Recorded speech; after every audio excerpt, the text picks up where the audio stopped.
Welcome, everyone. Welcome back to Surviving to Thriving for Highly Sensitive. And I'm your host and guide, high sensitivity coach, Tammy Goen. And I'm so glad to have you here again, where we talk about everything high sensitivity related, everything to help you really go from that place of struggle to really thriving, using all of the benefits that come with high sensitivity so that you can embrace that and shine your light in the world. So I'm so glad to have you here. And this month we've been talking about emotions. And today I have quite a lot packed in. I'm going to have a special guest next week, so I'm going to get in as much as I can today. And we're going to be talking about emotions or feelings. They're a little bit different, but our meaning, the meaning that we give to things. And there are, occasionally we have emotions that are not governed by our thoughts and what we're doing, just knee-jerk reactions, sometimes fear, anger, things will pop up just because of something that happens. But for the most part, when we have various emotions, various feelings, it has to do with what our thoughts are about a situation. And that may seem like that's not true, and it may seem that emotions just happen all the time and there's no control over them. So I'm here to talk about how we can have some control. We can manage that so that we're not feeling so incredibly overwhelmed by our emotions, or that we're not trying to stuff them because we're just tired of dealing with them, or hearing that we're too emotional, or can't manage those.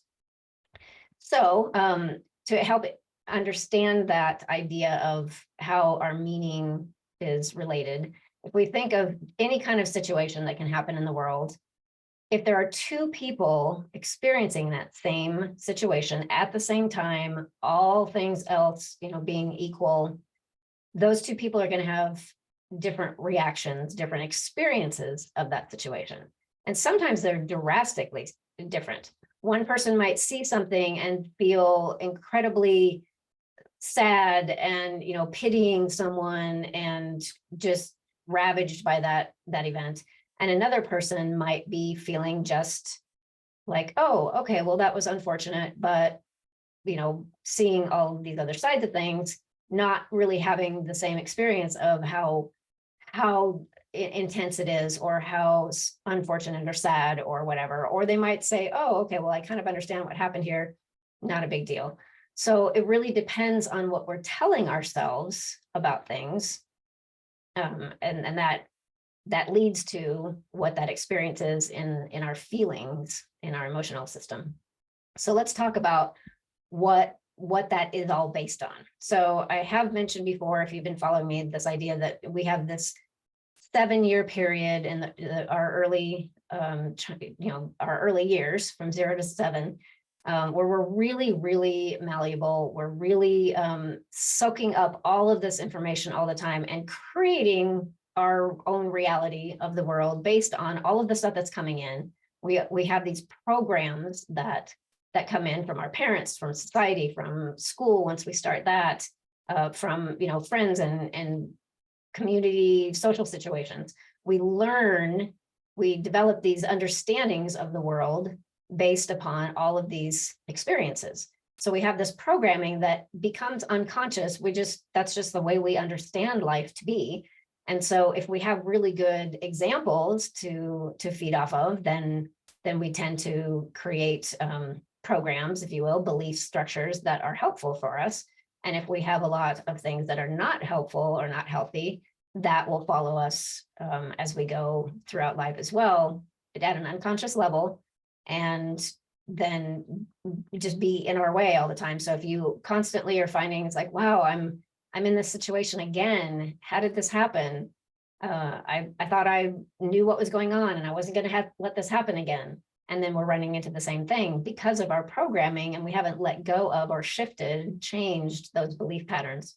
And the same thing happens with our feelings. So when we do have a reaction to something, if we step back and say, okay, what am I telling myself about this?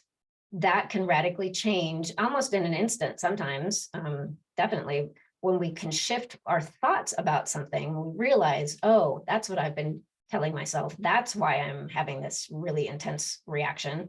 And this other person might not be. Some of that is our sensitivity level.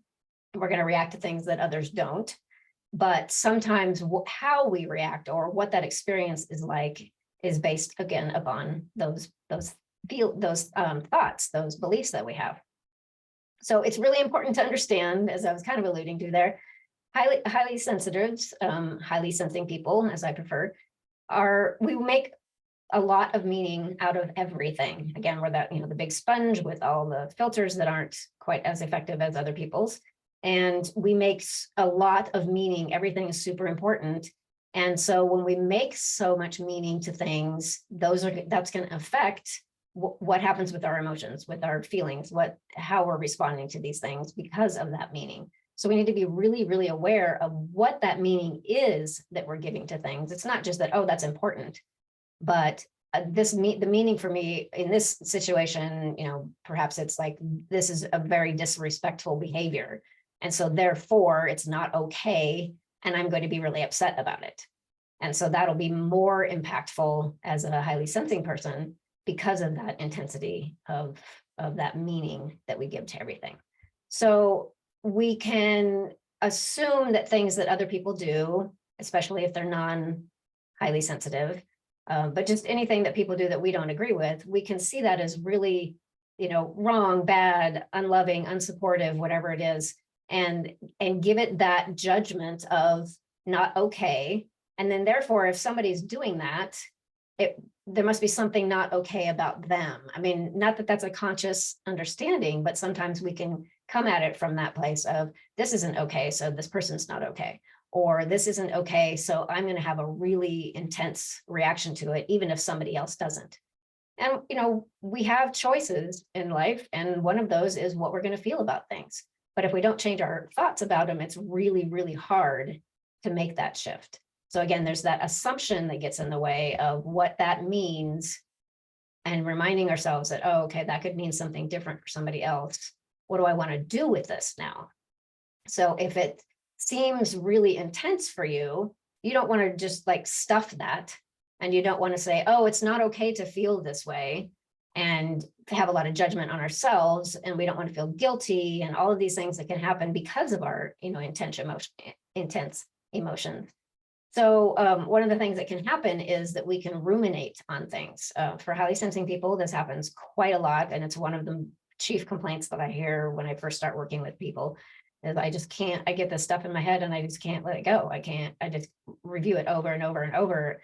And then of course that ends up leading to like anxiety, stress responses, feeling guilt, feeling inadequate. I mean, all these kinds of things can pop up as a result of this going over and over and over something, because we give it so much meaning and we're telling ourselves something about it. So when we can release that a little bit, it helps so, so much. So let's talk about first the idea of feelings being okay, not okay, good or bad. So there are definitely levels of frequency for feelings, and you can Google that, get a chart of the different frequencies of different feelings. And there are feelings who are really, really heavy, dense, lower vibration energy. And then there are those that are really high and, in some ways easier for us to manage, more enjoyable. They tend to be the higher frequency emotions. And so they're different, but they're not good and bad. And it's not that there are some that we can't have or shouldn't have. We always want to try to let go of those shoulds if we can. But sometimes they're just gatekeepers, right? Emotions tell us to pay attention to something. And so if we're paying attention, we have that awareness, then we can choose to do something differently so that we feel different. And so sometimes just being aware, I mean, that's always the first step, being aware. What is it, if you feel yourself just kind of like grumbling and, stomping around or wanting to withdraw or whatever, if you say, okay, what's going on? What am I feeling right now? And sometimes it takes doing some deep breathing, centering ourselves, just being here, paying attention and asking, what am I feeling right now? And so once you realize what that is, so let's say it's frustrated. So, oh, okay, I'm feeling frustrated. So instead of thinking, I don't like this and I don't want to be feeling frustrated, I'm going to shove that aside. I'm going to stuff that. I'm going to tell myself, I shouldn't feel this way. I'm not going to feel, I'm not going to feel frustrated. It's just not okay. We can be conscious of it and say, oh, I don't want to feel that way. I'm going to feel some way else, some other way. And that can be effective sometimes, but sometimes the emotions are so intense that that's not enough. It just doesn't work. So we really have to be aware. And then the next step is to honor that we have whatever that feeling is without that judgment piece, right? So if we honor it and say, oh, this is what I'm feeling right now, I don't like it, or it's not helpful, but that's where I'm at. And just honoring that and making that okay, knowing that it's not forever and you're not choosing to be that way forever. So just allowing it for the short term. Okay, this is how I feel. All right, what am I going to do with that?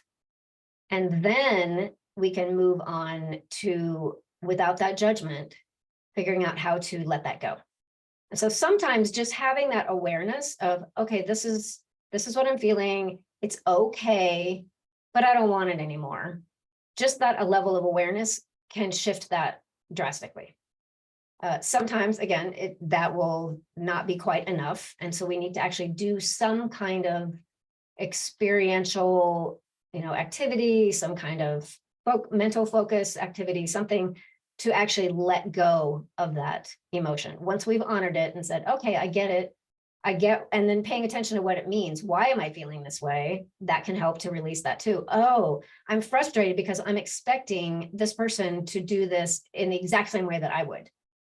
And as I realized that's not reasonable, or I can expect that, but it's not very likely, right? Because we're different people. Just by doing that, sometimes we suddenly just feel completely different because we've acknowledged, oh, that's what I'm doing. And if I let go of that need for us to be the same, or for the situation to be in a certain way, and realize that I don't have any control over that, and it is what it is. Sometimes that can shift the emotion, immediately. And one quick tool I'll throw out there is using this idea of being curious. And I believe I spoke to that recently in another episode, but again, it's just super powerful. And I was doing a meetup group last night and someone brought this up as well. It's just such a powerful tool. It's very simple, but if we shift from being frustrated, having expectations, disappointed, whatever it is, to being curious about the why of a situation instead of the fact that it's not okay or not right. And I had an experience like that recently where I have a certain place I like to go to. It used to be pretty much just mine. Me and the dog would, head down there, and no one would ever be there. It's at the river. It's this beautiful, tranquil place that was my solitude. And now it's very, very popular, and there's tons of people there quite often. And there was a person that was showing up literally every single day and for multiple hours, because I could come at different times and that person would be there just sitting in his car, seemingly, in my view, doing nothing, just sitting there. So, I did think, why would a person do that? But then I shifted immediately into that's ridiculous, or there's no reason, or et cetera, et cetera. And so I found myself being very frustrated and irritated. And as I would walk and I could see through the trees that his car was there, I would immediately tense up, and just all of those things started going in my head about, this isn't the way it should be. This doesn't make any sense. It's not fair. I don't have my little space, et cetera, et cetera. And then as soon as I shifted to a place of curiosity and said, okay, really, really, truly, I'm going to be curious about, not snarky. Sometimes we can be like, oh yeah, I wonder what that is. But really, truly being curious. I wonder what's going on with this person that would lead him to show up in this space, which is beautiful. I get that. And just sit there in his car for hours. Really, why would that happen? And then I realized, well, I have no idea, because I don't know this person. I don't know his story. I don't know the background. And it's not me. It's not my experience. Would I do that? Well, no, but I live within walking distance and I walk there every day. So maybe if I wasn't able to do that, maybe I would drive there every day. I don't know, but I put that out there like, oh, I'm really curious about this. And then shortly after, well, first I'll say that once I shifted that and focused on that curiosity idea, all that frustration just drifted away. And I was still like disappointed a little that I would have to share my special place. But that's the reality now, right? But I let go of that frustration. It's like, oh, there he is again. And now when I go down there, sometimes he's there, sometimes he's not. It's odd that since that time, he hasn't been there as often. But I don't feel that frustration and real irritation anymore about, why that person is there, because I shifted that self-talk, that idea, that belief that I was telling myself, it's not fair, it's not right, it doesn't make any sense, et cetera, et cetera. And then shifted it just using that tool of being curious. And then my feelings, about it completely changed, and they've stayed that way. So being able to find things that can help us to shift, first be aware of what it is we're telling ourselves about it, and then shift that understanding to a new belief that is easier and more healthy and allows us to let those feelings go because they're not serving us, right? I mean, most of those feelings, the lower vibration feelings that we have, they don't feel good. So even if it's not that somebody else is telling us, oh, you can't feel that way, or you've got that in your head, oh, I shouldn't feel that way. We don't like feeling that way typically. I mean, who likes to feel angry, all day long? Who likes to feel frustrated or even disappointed or fearful, guilty? Those things, they just don't feel good. So we definitely want to let go of those, right? So if we can have these tools for doing just that, being aware, then we honor, then we ask, okay, what's the message? What is it that I'm telling myself? Why is it here? And then we can do those, use those techniques to just let it shift away. But we can't just do it by, expecting everything to be just, it's one of those, what is crazy, like doing the same thing over and over and expecting a different result, right? So if we're always frustrated by something, or some situation is always, irritating to us, or it doesn't work, and we're feeling guilty or irritable, it's not going to change simply by saying, oh, I don't want it to be this way. I mean, pretty rarely does that happen. So what I would like to do is actually take you through a little example of that release, using the breath, using that shifting, being aware. And in this case, not even worrying about what those statements are, but being aware of the feelings themselves and what that's like for us. And then actually acknowledging that, yeah, I have the power to let this go. So not to discount all the stuff that I've been saying today, but this is a really simple exercise where you don't even have to go to that place of, what am I telling myself? But let's not let go of that. That's really, really important. And I'll come back to that just before we wrap up. But so for now, wherever you are, if you can, get in a comfortable place, position, and close your eyes so you're comfortable, or stare off forward.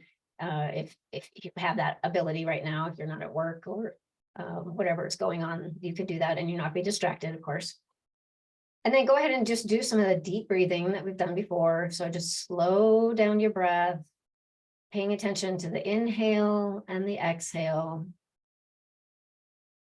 See if you can let that exhale be a little bit longer than the inhale, so we can address that vagus nerve even more.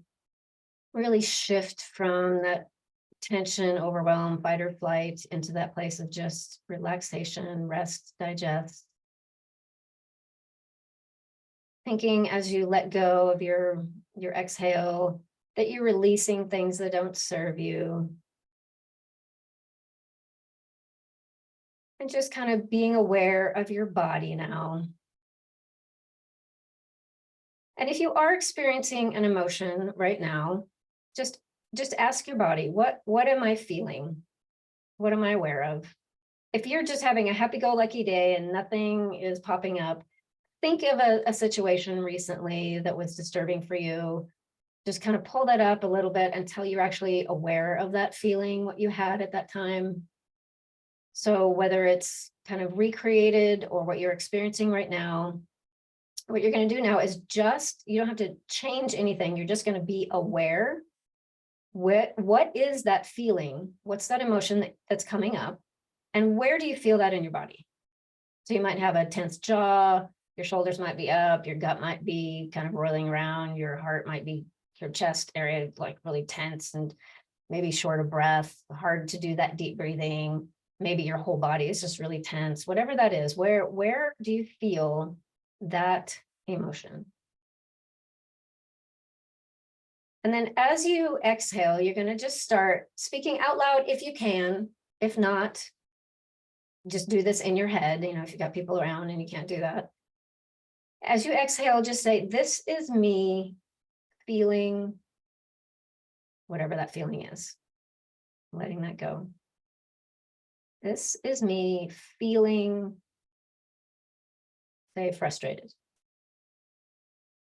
And just being aware, and then also tell yourself out loud if you can, it's totally okay that I feel frustrated right now. This is my body feeling frustration. It's okay.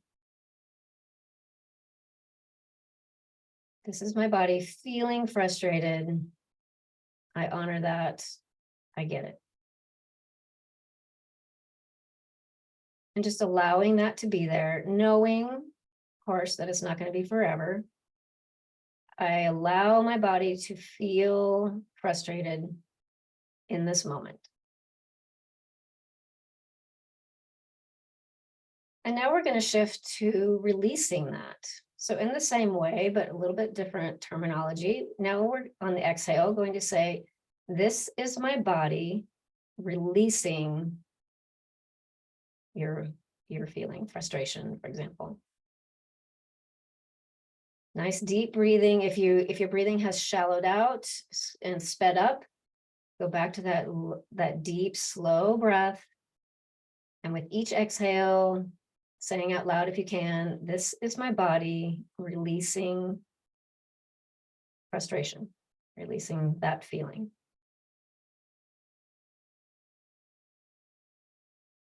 And then you can say similar things like, I can feel my body letting go of this feeling.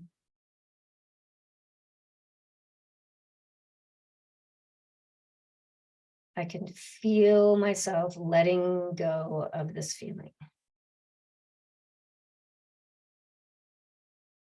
This is how my body releases this feeling.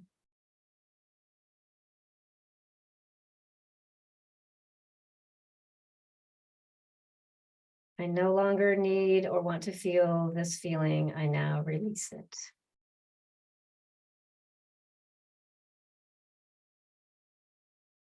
And one more time, this is my body releasing this feeling.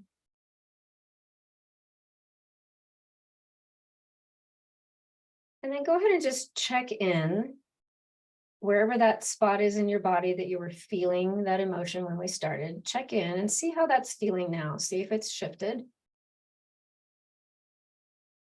Maybe it's actually not just lessened, maybe it's moved, or maybe it's completely different. Maybe there's a different texture or a different sense of that. Just be aware of what that is.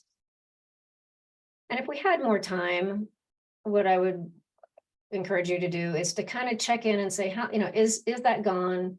Is there more to be released? And if you're still feeling it somewhat, it's probably, greatly decreased by now, but if there's still some residue in there, go through it, a few more times and say, okay, let me honor that. I'm still feeling a little bit of this feeling. Okay, it's here, it's changed, and now it feels like this. Kind of go back to identifying, honoring. I accept that I still have a little bit of this feeling. It's temporary. It's okay. And then go through that round again of, this is me releasing this feeling. And then do that until you feel it completely release, or you feel that shift in your body when you suddenly, oh, okay, I'm at a different vibration now. I'm not feeling that at all. That's great. Sometimes it's really, really quick. And the more you practice it, the quicker it can become. Sometimes it takes a while. And if you're totally stuck and it's not moving at all, that's a good time to go in and say, okay, what am I telling myself about this? And then sometimes we'll realize that there's actually a deeper feeling below the one that we're aware of. And so we can let that one go and then everything can shift. So just, paying attention, being aware, checking in, but doing that exercise can be really, really powerful. I mean, there's a lot of different things that you can do to create that release of those feelings. And again, being very aware of your thoughts and the meaning that you give everything. And another tool that's really helpful for that is journaling. So if you don't feel like you want to do the release technique, or you're somewhere where that's not very, convenient, but you can do some writing, you could just start journaling about your experience, kind of do a brain dump, let it all go out, and then do that looking at, okay, what am I telling myself? Oh, this seems to be connected with my feeling right now. What am I telling myself? This is what's popping up. Like, oh, okay. Now I get why this is such a big deal for me. And then how can I change that? And so if we shift that, or use the curiosity idea, like, oh, how can I look at that differently? Oh, I wonder, why this is going on. I wonder what it would be like to not feel this way. That's one other tool that you can use, like just opening the possibility that you can feel differently, because we do have control over our feelings. So if we can say, oh, I wonder what it would be like to be experiencing this and not be frustrated. Okay, sometimes that opens the door for, oh yeah, it's that easy, simple to just say, no, I'm going to choose a different one. And then there are these other tools like what we just did as a practice to help, to release that. But so hopefully that gives you some good ideas. And it's always good, of course, if you are having really off days, to remember that the more what you focus on becomes your reality, so if you're focused on all the stuff that's not working, or that's frustrating, or that you're angry about, it's going to be hard to let go of that to where the rest of your day goes smoothly, versus seeing that again as very temporary, saying, okay, I can shift this, focus on something else. So sometimes even just, distracting yourself can be really helpful. Listen to uplifting podcasts, things that make you smile, funny dog videos, things that will just inherently shift your mood, so that you can focus on those positive things and not be connected with the meaning or the statements, that are leading to those feelings that you don't want to have. Well, thank you for joining me once again. And next week, as I mentioned, I will be having a lovely guest on. So we'll be continuing the theme of emotions, but we're going to be talking about some other ways to address that. And I'm not going to give you no spoiler alert, but it's going to be really great. It's going to be really fun. So I look forward to connecting with you again there.